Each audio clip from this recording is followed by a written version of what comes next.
Hi everyone, welcome to Module 3. We are going to be learning about sociological research and writing this week. I know that you already know a good bit about sociological research.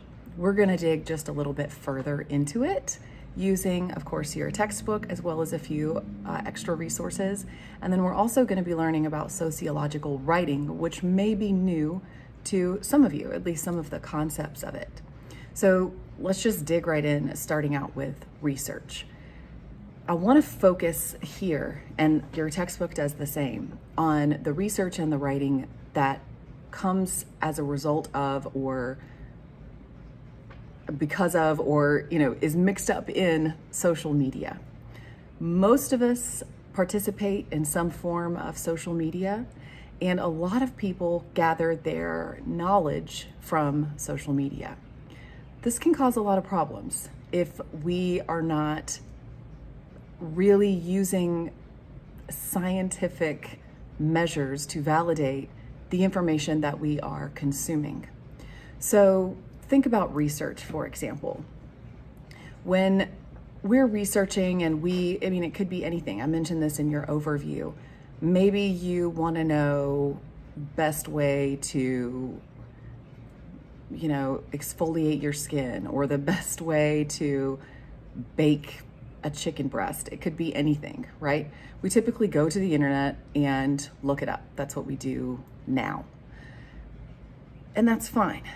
But when we're looking for something bigger than that, think right now, as people are researching and reposting, sharing facts or knowledge about coronavirus, how much information is there that we are consuming that is not based in fact?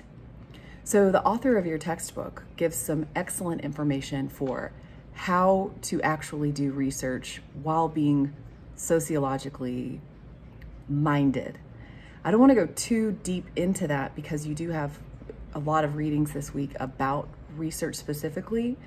I just want to point out that in this class or in any class, when we find some fact through our research that we think is valid or good or supports what we're looking for, if it is valid, reliable, and scientifically accurate, you're going to find it in more than one place. Pay attention to things like your sources, where this fact or knowledge is coming from. You may have seen on your social media people who have created charts related to coronavirus that show a correlation between some ridiculous thing and coronavirus. For example, I saw one recently and I looked for it to see if I could share it with you guys, and I can't find it now, that showed subway locations. Okay, so it was like a map and there's little dots for where all the subways are. Subway, the restaurant. And then it was overlaid with the most cases of coronavirus.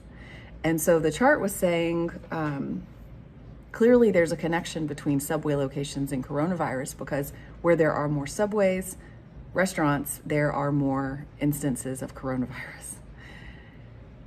That obviously, common sense would tell most of us that that's not true. But remember, common sense is different to you and to me. Common sense is based on our experience and our education and things that we have learned.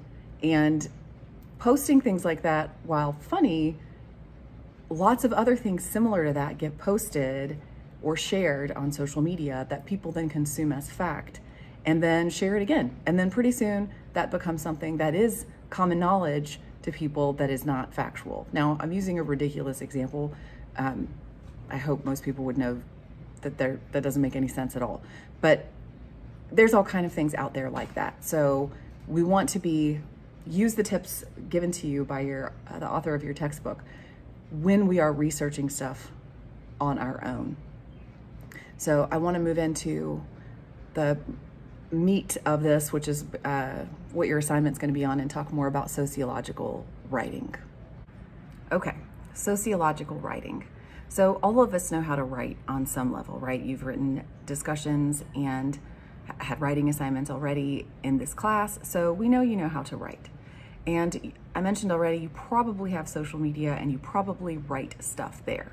But the textbook goes into how to write in a more sociologically mindful way, as well as some tips on how to write publicly. Now, public writing is kind of like writing when you are not sure who is going to be reading what you're writing. You don't know who your audience is. And so you guys do that to a degree, even posting in these discussion forums, because you're not writing like a letter to someone. It's not just an assignment to me where you know who's going to be reading it. It's something that you're sharing with a diverse group of people with different opinions. So we're going to go over some of those tips that the author has shared for how to write sociologically, as well as how to be mindful when writing for a public audience. I looked at my own social media this morning, just now, to see just if anything popped up that stuck out to me as something that would be a good example of not being mindful of your audience, or of not following some of these guidelines of how to be mindful really when writing, as well as it touches on how to, or a good example, I guess, of maybe someone who's not done appropriate research and then shared some fact on social media that is then going to be taken as fact to other people. This person wrote on social media, the title says, "It has begun. The election will not be decided by voters this year." That's the title of it. The election will not be decided by voters this year.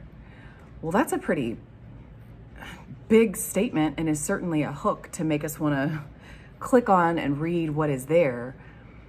But when you actually research what that is, the article is focusing on absentee ballot mix-ups, which happen every year. That's just a part of the system. So think about those kinds of posts as I'm going through this, and then as we talk about your discussion for this week as well. The information that we're consuming on social media that other people have written for a public audience that may or may not be following some of these guidelines. So how to write for others, and how to use our sociological minds when doing so. One of the first guidelines is to be respectful of other people.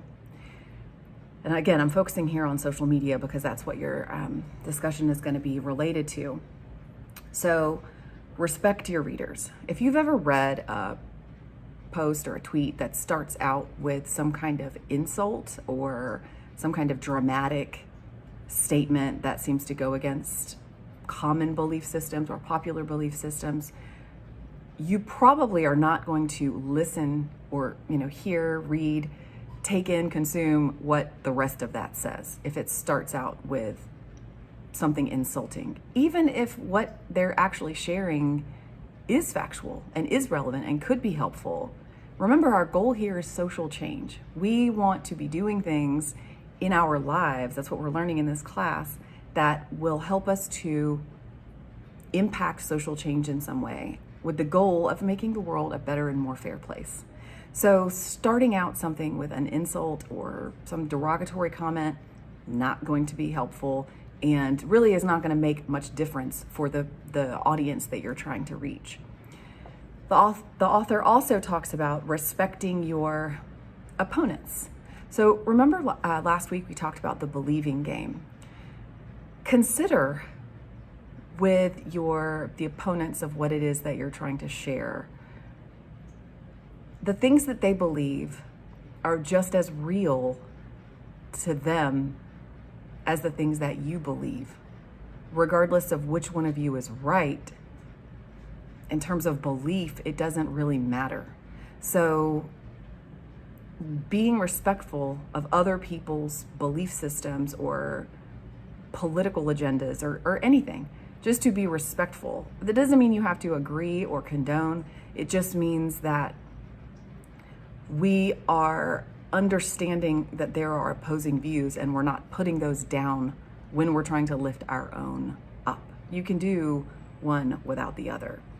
Also anticipating objections. If you write anything related to social justice on social media or share anything, you're probably going to have objections from people. to you, if this is a social justice issue that you really care about and you know about, and you share something that is,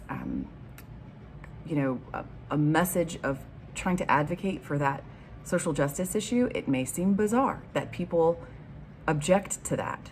But if we're being mindful and not being biased, we're remembering that there are two sides to every story, and really not just two, right? There's probably an infinite number of sides to every story. One of the things your author talks about in the very first chapter, one of the challenges with social change is that where one group is disadvantaged, there's always another group that is advantaged by that same thing. If there's a group that is oppressed, there's a group that is doing the oppressing. And to that group, they may not even be aware of the oppression, and they may not be aware of their particular role in it. So being respectful and being mindful of all of these different sides is going to make it much more likely that people will hear what you have to say. I want to move into your discussion for this week, and then we'll be done. For your discussion forum this week, I want you guys to consider everything you've read in the chapter on writing and the chapter on researching, keeping in mind that we're being mindful and respectful, and our goal is to better know how to impact social change and to be sociologically mindful. So for this discussion, I want you to find some piece of information online that is either shared on social media or in an opinion article. And I've posted links for how to find that stuff and some tips for how to find opinion articles. In fact, I posted a whole link to a bunch of opinion articles. So it could be a tweet, it could be a Facebook post, whatever kind of social media you use, and find something related to some social justice issue. And in this case, it could be for the coronavirus, the current pandemic that we are experiencing. There are a lot of racial and socioeconomic disparities in the prognosis of people who are likely to get this, and then people who, how they recover from it. There's a train. I'll be right back. Working from home, right? So find some kind of social media article or post or an opinion article, and then I want you to consider public writing and what you've learned about it, and consider the tips that the author shares for how to best write publicly. I only went over 3 of them with you, but the author talks about 7 different ones, and obviously they're in your textbook. So I want you to sort of dissect this message that you found, consider those tips that your author has posted, and then share with us the link to what the piece of information or the article that you found, and then share also your thoughts on how that could have been presented in a more mindful way, considering those tips.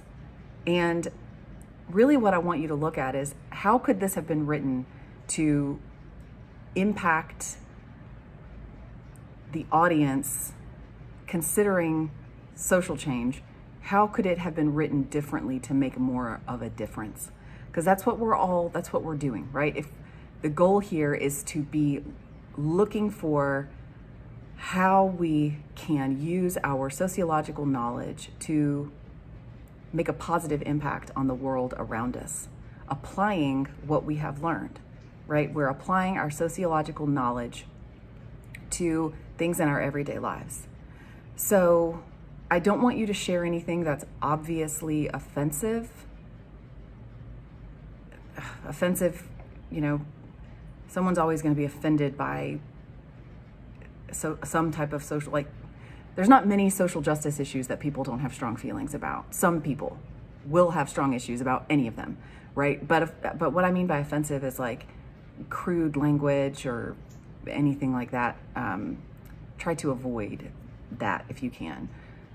If you feel really passionately about it, but it's full of crude language, then send it to me first, and let's go over if maybe there's a different article, or if that one is just absolutely necessary to use. We can work around that, but let's try to keep it something that doesn't include that. And then, I want you to break it down and explain to us how it could be done in a more sociologically mindful way. You also have, now I'm looking kind of behind you, a quiz over sociological research advantages and disadvantages from your readings. It's not a writing assignment this week, so it's just the quiz. It's only 10 questions. You've got an hour to do it, and it comes directly from your readings. And it's really just sort of a fact check / reminder for how we should be researching things in the first place. Because remember, when we're reading something that has been written, or we want to write publicly, research is key. Unless, of course, we're just sharing something that's completely our opinion. And that also has its place and can be really helpful and can also make a difference, especially if it's something like a testimonial. But for the purposes of this module, we are looking at more scientific ways of researching and then how to be mindful when writing. Okay, sorry for the distractions, and I look forward to reading what you guys have written online.